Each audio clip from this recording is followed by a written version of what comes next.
How you doing, family? Welcome. Shalom.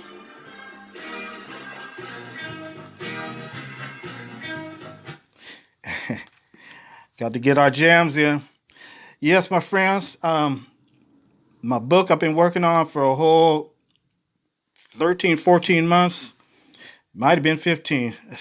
Kind of got a little tricky at the end there. Last couple of weeks is a little bit technical, and I'm not a tech person, but I'm glad that they were able to work everything out. But my book is finally out, and here it is, brothers and sisters. It's the line of Shem and the seed of Judah, the women and men who carried the line until the arrival and coronation of Yeshua HaMashiach. So very happy to roll this out for you. I know a lot of you brothers and sisters like to do research and trying to understand history, especially lost history that has been left out, either purposely or accidentally, or maybe a little bit of both. But I worked on this with all my heart, and I made it available. And I hope that you, brothers and sisters, can check it out. And if you know of anybody who doesn't know the story, you can share this with them. Because, like I said, I started studying this in 2022, October, November, around in there. Didn't understand it, never heard about it before. And hey, here it is. This is my book report of what I was able to come across from a lot of you researchers and many others out there, and also other sources that I found out that I hadn't heard of before. And so this might be new information to you too, some of it. But it's got 16 chapters, over 200, about 226 pages, about 30 photographs, pictures, including maps, a few maps there. It's got some three genetic DNA analysis comparing Hamites and Semites, archaeology, genealogy, Jewish genealogy, as well as some other genealogies too that tie in with this whole story, the true story, and etymology as well, and many, many references to Black Hebrew Jews, several that you may have never heard of before as well. And there will be evidence in the book about the Black Hebrew Jews who came over to America as a result of slavery. There'll be some new evidence that I came across that I had not read or heard about in any of the other books that are out there. Maybe there are out there already, but I haven't, like I said, I haven't read all of them. There's so much information out there, but this is just my take on it, my understanding of it. So I want to share this with you, brothers and sisters. I know some of you probably heard my story about how my grandmother once told me, many a day ago, that her father, which would be my great-grandfather, that he was a black Jew.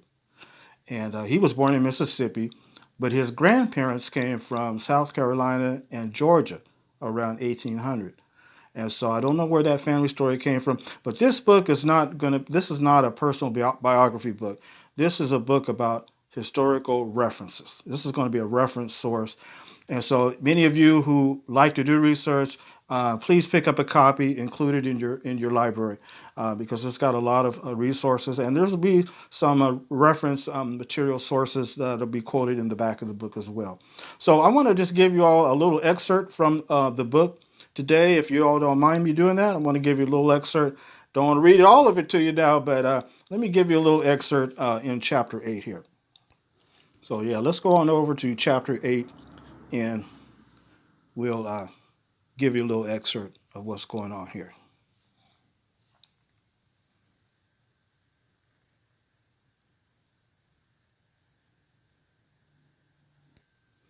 All right, so this is going to be chapter 8 here, the 5 daughters of Manasseh and Sheba of Ephraim. Let me see where I'm looking for here. Hold on.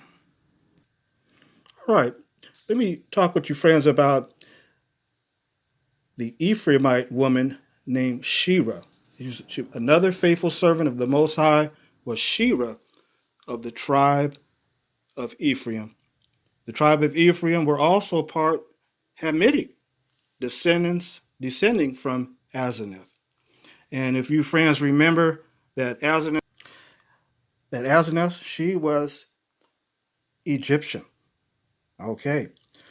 So Let me share this with you, friends. We go over to 1 Chronicles chapter 7 and look at verse 20 here. And it says, and the sons of Ephraim were, and there it goes listing the names of the sons. And we know that Ephraim was the son of Joseph, and Joseph was the son of Jacob. Verse 23, afterward he had relations with his wife so that she became pregnant and gave birth to a son. But it also mentions here in verse 24, and his daughter was Sheerah, and she got to build Beth-horon, the lower and the upper. So as it says there, his daughter Sheerah, she built Beth-horon and a couple of other cities. Where are those cities at today? If you read Joshua chapter 10, talks about how Joshua chased after the Gibeonites, and he told the sun to stand still, and the moon stayed still as well. This was in the village of Beth-horon, that passage. You ever wonder why the Palestinians have been so mistreated, even over the last 100 years, even during biblical times, how they were mistreated? There's got to be a reason for that. Beth-horon today is in the Palestinian village in the central West Bank.